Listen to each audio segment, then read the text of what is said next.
In our discussion of the Illuminati, we want to also, when talking about the dollar bill and the symbol on the back of the dollar bill, let me read to you from the congressional report published by the Congress of the United States, a congressional report, which we will be happy to provide you with if you'd like a copy. Talks about steps toward a British Union, a world state, and international strife. International strife is very much concerned with a world state and British Union.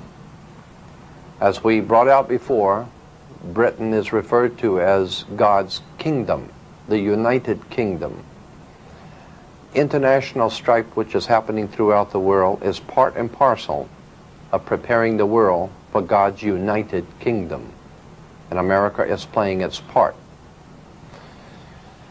That, incidentally, as I think I mentioned before, provides the basis for racism in the world today. God's kingdom, of course, coming through Britain and America. America being ruled from the White House. England being God's chosen to sit on Jehovah's throne for Jesus, provides the world with a convenient racist philosophy. And then we wonder in this country why the rest of the world doesn't seem to care for America a lot.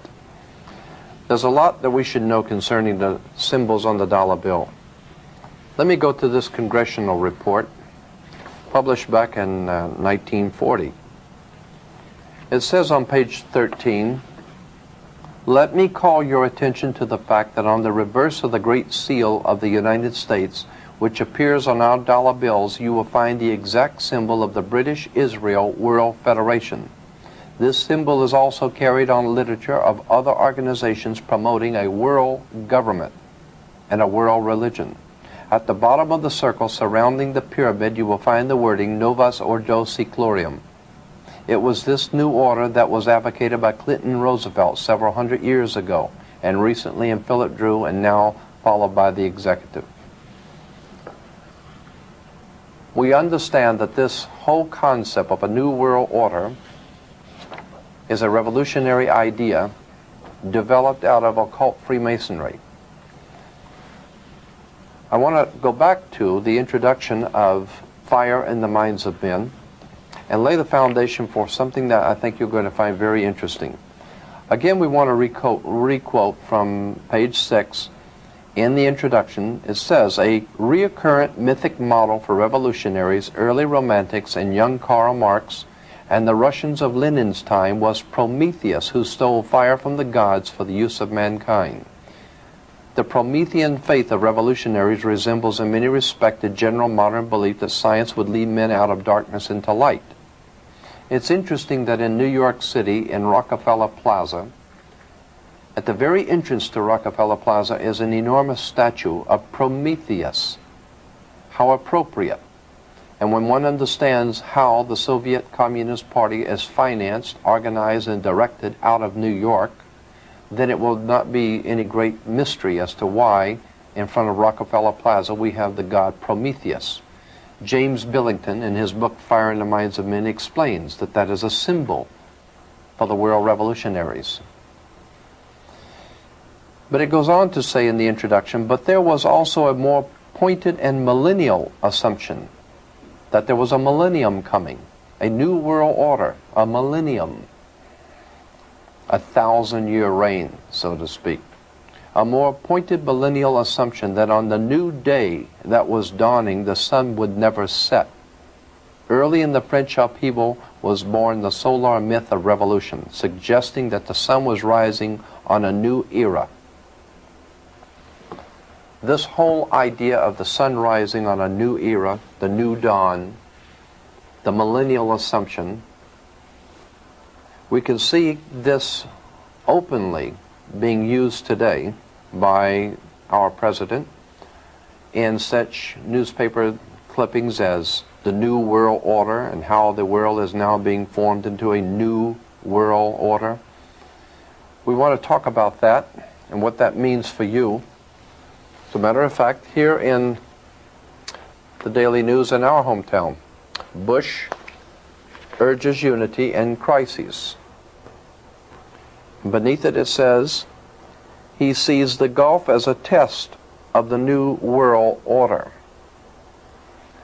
That New World Order is on the bottom of the dollar bill. It's on the bottom of the pyramid that's on the dollar bill. It's an interesting concept, and it's one that you should know about. Because what is going on in the Middle East right now is part and parcel of a Masonic movement. Freemasonry has made arrangements to organize, direct, finance, and control different segments of society in our country and throughout the world.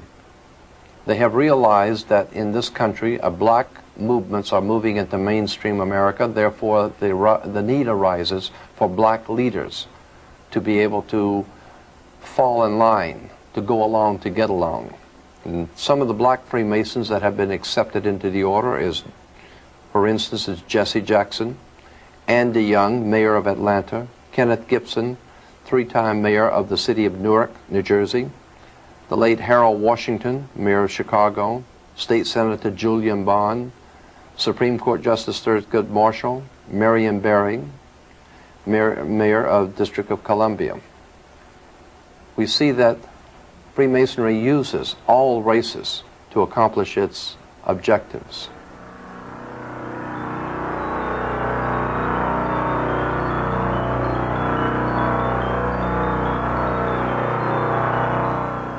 In Freemasonry in Europe, the groups were called circles, and you had your circle of friends. There were 5 circles of friends, America being one of them. Italy, France, Germany, England, and America. The 5 circles of friends. They were called in the European Freemasonry the Olympiads, so that today the Olympiad organization symbol is 5 circles, the 5 Masonic circles of friends. Of course, the Audi has only 4 circles because America is not included in that project. The circles were, of course, the circle of friends in the Masonic League. The other symbols on Freemasonry, the torch, of course, the Olympic torch is the torch of Prometheus, the god who stole fire for the service of man. And as we said in New York, in front of Rockefeller Plaza, you'll see the statue of Prometheus. In his hand is a flame, the torch, the fire of revolution. The dime, of course, on the Mercury head dime, in the back of the dime, you'll find the torch of illumination. It's still there today. The modern American dime has the torch of illumination. The Statue of Liberty has the torch. Of course, in all universities and colleges, we find in their symbols and emblems of universities have torches, standing for illumination of the Illuminati. As a matter of fact, when you are a graduate from a university, you become an alumni, which is taken from, obviously, Illumini, Illuminati. You become an Illuminati. You become illuminated when you go to a university. Let's see, the torch is also used in Amoco oil, the B'nai B'rith, Crises magazine for blacks. It is found many, many places. Chevrolet, just this year, in its Saturn division of General Motors, is putting out its aluminum car, not aluminum, but Illumin car from the Illuminati.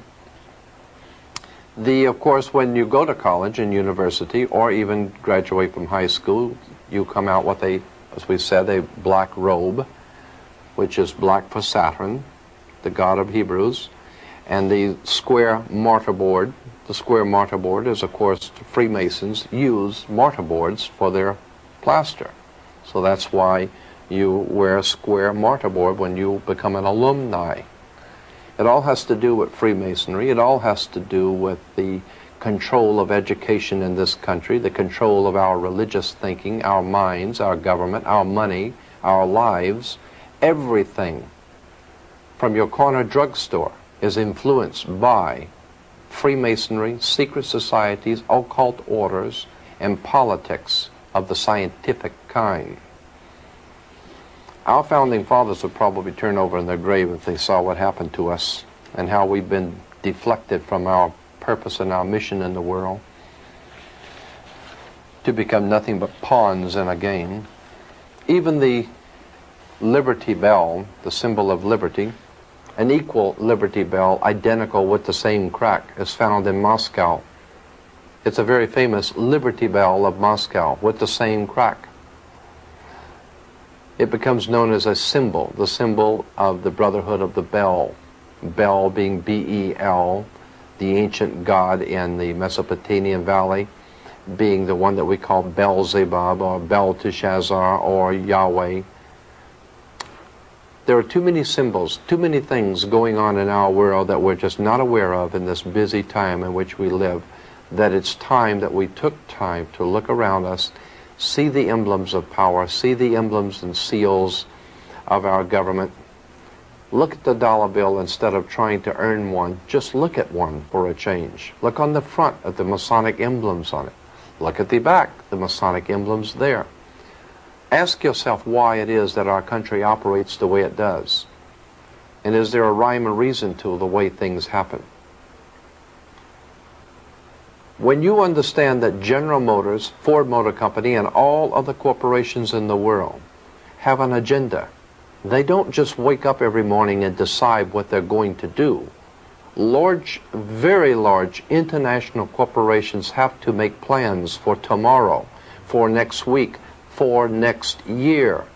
When you have hundreds of thousands of people on a payroll, you can't afford to wait till the last minute to decide what you're going to do. The ship of state is far too large to turn around just overnight.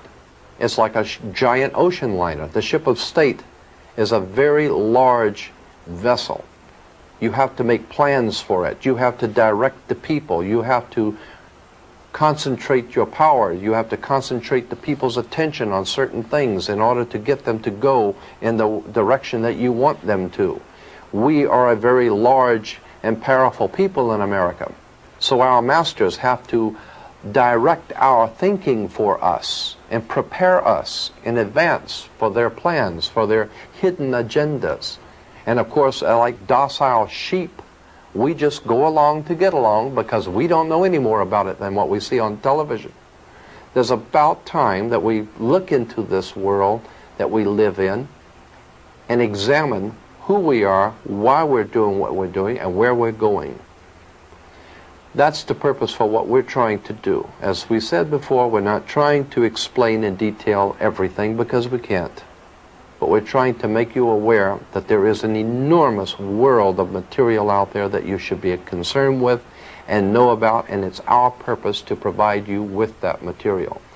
You will find that the many things that we have collected on the secret societies, our government, governments of the world, Freemasonry, are just fascinating.